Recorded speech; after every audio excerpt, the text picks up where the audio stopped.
आज हम बनाएंगे मिलके बसबूसा थोड़े डिफरेंट स्टाइल में। बसबूसा अरब की बहुत ही फेमस डिशेस में से है और बहुत मज़े का होता है, बहुत ही इजी और बहुत ही मज़ेदार होता है। चलिए फिर मिलके बनाते हैं। मैं हूँ मदीहा और आप देख रहे हैं channel just Madiha Urdu recipes. बिस्मिल्लाहिर्रहमानिर्रहीम। सबसे पहले हमें चाहिए पाउडर दूध और हम एक नॉन स्टिक पैन में हल्की आंच पे इसको रोस्ट कर लेंगे। चमचा चलाते रहेंगे यहाँ तक कि इसका कलर लाइट ब्राउन हो जाए, बहुत डार्क ब्राउन नहीं करना है। कलर चेंज होने पे हम इसको चूल्हे से उतार लेंगे और साइड पे रख देंगे। अब हम एक बॉल में बाकी चीज़ें ऐड करेंगे और इसको थोड़ा सा ठंडा होने देंगे। हम ऐड करेंगे सूजी। सूजी ही इसकी सबसे मेन इंग्रेडिएंट होती है और बसबूसा डिफरेंट स्टाइल्स का बनता है, लेकिन बसबूसा बनता हमेशा सूजी से। 1 कप सूजी ऐड करने के बाद मैं ऐड कर रही हूँ आधा कप चीनी। दानेदार चीनी है घर में जो आम यूज़ होती है। इसके साथ ही मैं ऐड कर दूँगी आधा कप तेल का। सारे इंग्रेडिएंट्स आप मेजर करके ऐड करिएगा। और अब हम इसमें ऐड करेंगे क्रीम। अब आप मिल्क पैक क्रीम लीजिए या फिर टिन में जो क्रीम आती है आप वो वाली यूज़ करें, जो आपके पास है आप वो वाली क्रीम यूज़ कर सकते हैं। इसमें इंग्रेडिएंट्स सारे बहुत सिंपल और घर में ज़्यादातर मौजूद होते हैं। थोड़ा सा हम इसको मिक्स कर लेंगे और फिर इसमें बाकी की चीज़ें भी हम इसमें ऐड करेंगे। अगर आप सिंपल क्रीम की लेयर वाला बसबूसा ट्राई करना चाहते हैं तो वो मैं पहले शेयर कर चुकी हूँ, लेकिन मैं आपके लिए दोबारा लिंक डिस्क्रिप्शन बॉक्स में ऐड कर दूंगी। आप उससे वाला बसबूसा बनाने की रेसिपी भी देख सकते हैं। अब मैं इसमें ऐड कर रही हूँ रोस्ट किया हुआ मिल्क, जो हमने थोड़ी देर पहले रोस्ट किया था, और साथ में मैं इसमें ऐड कर रही हूँ एवेपोरेटेड मिल्क। ये आपको इजीली मिल जाएगा किसी भी सुपरमार्केट वगैरह से। एवेपोरेटेड मिल्क का मैंने छोटा वाला साइज़ ऐड किया है, लेकिन मैं आपको उसकी मेजरमेंट लिख दूँगी क्योंकि हर जगह पे जो साइज़ होते हैं कैन के वो डिफरेंट होते हैं।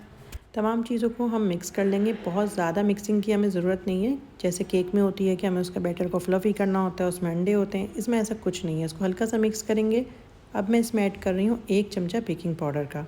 बेकिंग पाउडर ऐड करने के बाद भी हमें कोई बहुत ज़्यादा मिक्सिंग की ज़रूरत नहीं है, बस इतना मिक्स करें कि बेकिंग पाउडर सारे में मिक्स हो जाए।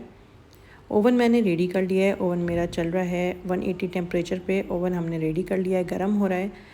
अब बस हमें एक बेकिंग डिश लेनी है। डिश का साइज़ मैं आपको डिस्क्रिप्शन बॉक्स में इंग्रेडिएंट्स के साथ मेंशन कर दूंगी। डिश आप अपनी मर्ज़ी की भी ले सकते हैं, गोल ले लीजिए, स्क्वायर ले लीजिए, जो भी आपके पास है आप वो डिश यूज़ कर सकते हैं। मैं शीशे की यूज़ कर रही हूँ, ये ख़ास ओवन के लिए ही होती है, लेकिन आप चाहें तो किसी भी और किस्म की बेकिंग ट्रे को यूज़ कर सकते हैं। 25 से 30 मिनट के लिए मैं इसको बेक करूँगी, लेकिन अगर आप कोई ऐसी डिश यूज़ कर रहे हैं कि आपकी लेयर थिक लगी है तो यकीनन ज़्यादा टाइम लगेगा आपको। इतने में बसबूसा बेक होगा। हम यहाँ पे टॉपिंग रेडी करके रख लेंगे। कंडेंस मिल्क को हम चीज़ में ऐड करेंगे। क्रीम चीज़ है ये, आप क्यूब्स वाले चीज़ भी यूज़ कर सकते हैं या इसके अलावा जो चीज़ आता है आप वो भी यूज़ कर सकते हैं। कंडेंस मिल्क को हम चीज़ में मिक्स करेंगे। आप चाहें तो बीटर भी यूज़ कर सकते हैं, ज़रा जल्दी काम हो जाएगा। मैं हैंड मिक्सर से इसको मिक्स कर रही हूँ, ईजीली मिक्स हो जाता है। और अगर आपके लम्ब्स आ रहे हैं तो फिर आप इसको इलेक्ट्रिक बीटर से भी बीट कर सकते हैं। बसबूसा बेक हो चुका है और इसमें हमें केक की तरह टूथपिक डाल के चेक करने की ज़रूरत नहीं पड़ेगी, क्योंकि हमें नज़र आ रहा है कि वो ऊपर से बेक हो चुका है और जो लेयर है वो जम चुकी है, सॉफ्ट नहीं है जिस तरह से बैटर हमने ऐड किया था। ओवन से निकालते ही मैंने इसमें टॉपिंग ऐड कर दी है और अच्छे से मैं इसको पूरे में फैला लूँगी और बंद ओवन में मैं इसको दोबारा से रख दूँगी। और ये 5 मिनट मैंने इसको बंद ओवन में दोबारा से दिए हैं, ताकि जो क्रीम है उसका जो चीज़ है वो अच्छे से सेट हो जाए इसके ऊपर।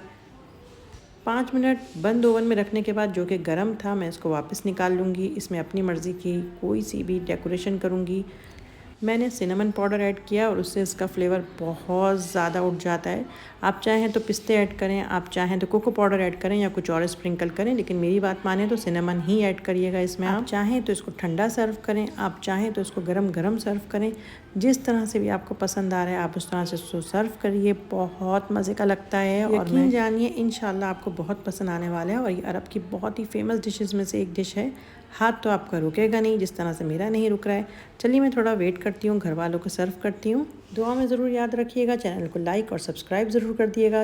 इंस्टाग्राम पे भी आप मुझे फॉलो कर सकते हैं, जस्ट मदीहा के ही नाम से मेरा अकाउंट है। मैं मिलूँगी किसी और रेसिपी के साथ, जब तक के लिए अल्लाह हाफिज़।